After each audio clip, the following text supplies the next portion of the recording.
मुझे कल एक ऐसी घटना हुई, उसके बाद मुझे लगा कि मुझे थोड़ा सा आपके साथ डिस्कस करना चाहिए। अभी जो मुद्दा चल रहा है कश्मीर वाला, वो ये समझने के लिए कि एक सिविल सर्वेंट होने के नाते आपकी भविष्य में क्या जिम्मेदारी होगी, और इसी पर्सपेक्टिव से आपको परीक्षा में अपनी बात कहनी भी चाहिए, है ना। ये बात सिर्फ परीक्षा की नहीं है, जीवन की भी है। कल को आप एक जिला संभालेंगे, राज्य संभालेंगे, देश संभालेंगे, और देश संभालते हुए आपके हाथ से छोटी सी गलती हो गई तो बहुत भारी पड़ेगा पूरे देश को। इसलिए हमारा होश दुरुस्त रहे, जोश कंट्रोल में रहे, दिमाग ठीक से काम करता हो, ये बहुत जरूरी है। ये मुझे कल क्यों लगा, कल मैं जब क्लास से गया तो मुझे एक ऐसा बच्चा मिला जो हमारे ऑफिस में काम करते, बहुत नजदीक है, और वो बहुत ही बिलबिलाया हुआ था, बहुत नाराज था। तो मैंने उससे पूछा, क्या हुआ, क्यों नाराज हो? बोला, मेरा खून खौल रहा है। मैंने, ठीक है भाई, जैसी घटना हुई है खून तो खोलना लाजमी है, किसी का भी खोलना चाहिए, लेकिन तुम्हें क्या लग रहा है? बोला, मेरा मन कर रहा है कि आग लगा दूं। मैंने, ठीक है, गुस्सा आना स्वाभाविक है। बोला, आज मैं कहीं से आ रहा था, रास्ते में मेरे पड़ोस में, जब मैं बस वस में था कहीं, मेरे साथ में एक मुस्लिम व्यक्ति बैठा हुआ था। एक सेकंड को मुझे लगा कि हमला कर दूं उसके ऊपर, लेकिन मैंने खुद को रोक लिया।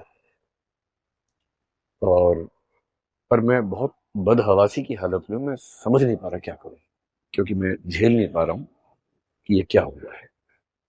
चुन चुन के हिंदुओं को मारा गया है, कैसे स्वीकार करना। अब ये मनःस्थिति ऐसा नहीं कि उसी की है, बहुत लोगों की है, आपके परिवारों में बहुत लोगों की होगी, आप में से भी कुछ की होगी, जो यहाँ पे शायद कह नहीं रहे होंगे, लेकिन मन में तो ये सब बातें आती होंगी। ऐसे माहौल में एक सिविल सेवक की जिम्मेदारी क्या बनती है, हमें ये समझना है। और आप जब कल को निबंध लिखें, इंटरव्यू में जाएं, बात करें, वहां पर आपका नजरिया कैसा दिखना चाहिए, ये भी तो महत्वपूर्ण बात है, गौण बात थोड़ा ना। सबसे पहली बात जो आप एथिक्स में एक टॉपिक है, इमोशनल इंटेलिजेंस, भावनात्मक बुद्धिमत्ता, उसमें पढ़ेंगे। जब भी कोई आपको उकसा रहा हो, नंबर वन, उकसावे में नहीं आना है, इमोशंस में बह के फैसला नहीं करना है। कोई भी ऐसा फैसला जिसके दूरगामी परिणाम है, वो इमोशन से बह के नहीं करना है, थोड़ा सा वहां से हट के, न्यूट्रल होके, सोच के, समझ के फिर करना है। तो जब जब मन में ऐसा भाव किसी के आए, एक बार थोड़ा सा वहां से खुद को हटाना और गहराई में सोचना। सोचते कैसे हैं? जब आप क्यों हुआ, कैसे हुआ, किसने किया, उनका क्या पर्पस था, कहीं मैं उनका पर्पस पूरा तो नहीं कर रहा, मुझे क्या करना चाहिए। जब आप इस तरह से चीजों को ब्रेक करके सोचते हैं, तो आप एक अच्छे लेखक भी बनेंगे, एक अच्छे इंटरव्यू के उम्मीदवार भी बनेंगे, एक अच्छे सिविल सर्वेंट और अच्छे नागरिक भी बन जाएंगे। तो उसको मैंने कल थोड़ा संक्षेप में समझाया, तो मुझे उस समय लगा कि मेरी जिम्मेदारी है कि मैं कम से कम क्लास में आप लोगों से भी बात करूं, और आप लोग अपने अपने परिवार के लोगों से बात करें। जब माहौल बहुत खराब हो, तो अपने हिस्से का माहौल ठीक करना तुम्हारी जिम्मेदारी है ही।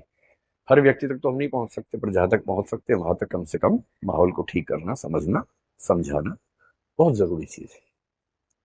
जब भी ऐसा हो तो पहले सोच के देखिए कि कौन है जिसने ये किया होगा।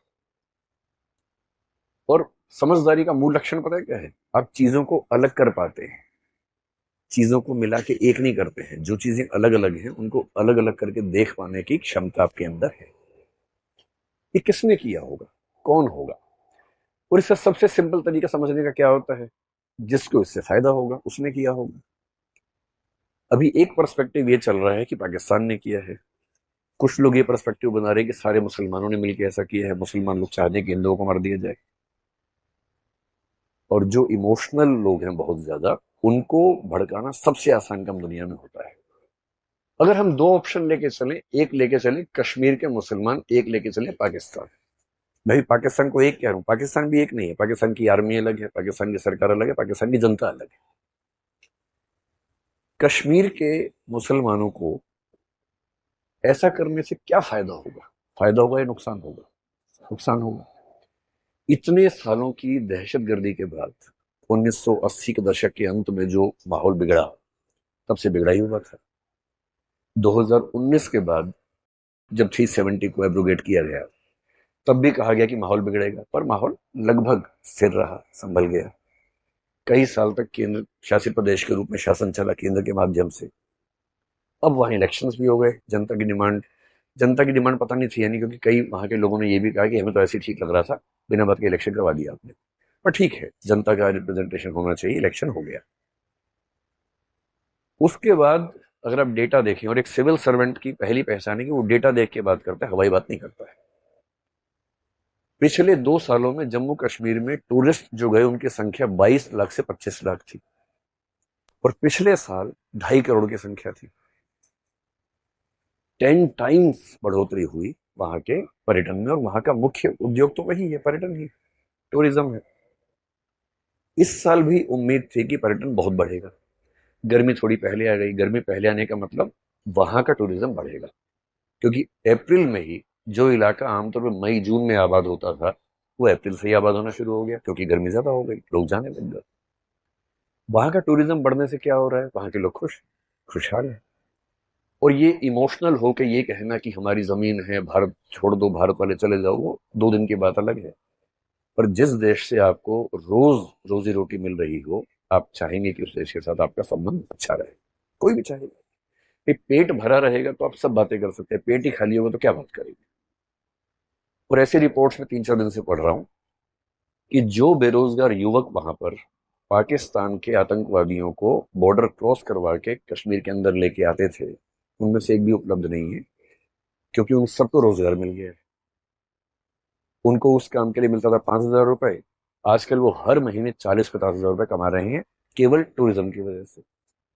जितने होटल थे सब भर जाते हैं। अब क्या करें, लौटाएं कैसे।